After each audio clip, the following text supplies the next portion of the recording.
Hello साथीहो नमस्कार। म कालीप्रसाद चिमरिया। म चाहिँ आज नेप्सेको बारेमा बोल्दैछु। आज सन् 2026 अप्रिल 30 तारिक। अनि आज पनि बजार रातोमै बन्द हुनेछ है त। यो चाहिँ प्रेडिक्सन कुन मेथडबाट गरियो भने बेजियन स्ट्याटको प्रायर मेथड प्रायरलाई हेरिन्छ क्या। प्रायर हिस्ट्री हेरिन्छ, हिस्ट्री है त। तपाईँको ब्याकग्राउन्ड चेक भन्छ नि त, अमेरिकामा त ब्याकग्राउन्ड इन्भेस्टिगेसन भन्छ।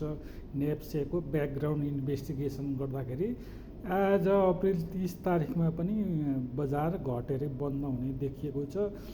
किनभने यसले सपोर्ट भत्काइसकेको छ है त। सपोर्ट भत्काएपछि के हुन्छ त, पहिरो जान्छ। त्यस कारणले पैसाको फुर्ती दिनेहरूको चाहिँ चुरीफुरी झर्नेछ है त साथी हो। मेरो पनि 3टा हात्तीसार भन्ने काठमाडौँको हात्तीसार भन्ने ठाउँमा गएर चढ्दैछन् 3टा हात्ती।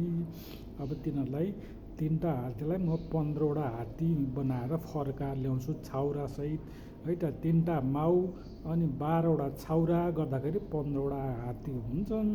अब त्यसको लागि चाहिँ कुर्नुपर्ने हुन्छ है त साथी हो। आज बजार घटेर जान्छ। नेप्से घटेपछि अधिकांश स्क्रिप्ट्सहरू पनि के हुन्छन् त, रेडमै क्लोज हुन्छन्। अब यो चाहिँ किन्ने अपर्च्युनिटी हो है त। तपाईँहरूलाई नढाँटी भन्दा बजार सधैँ बन्द घटेरै बन्द हुँदैन।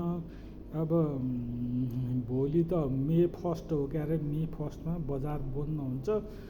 भोलि शुक्रबार अनि शनिबार बिदा भइहाल्यो, आइतबार बिदा भइहाल्यो। बजार एकैचोटि सोमबार खुल्छ अनि शुक्रबार शनिबार र आइतबार चाहिँ बजार घट्दा पनि घट्दैन, बढ्दा पनि बढ्दैन, किनकि बजार बन्द है त। कस्तो लाग्यो त मेरो आइडिया? धन्यवाद।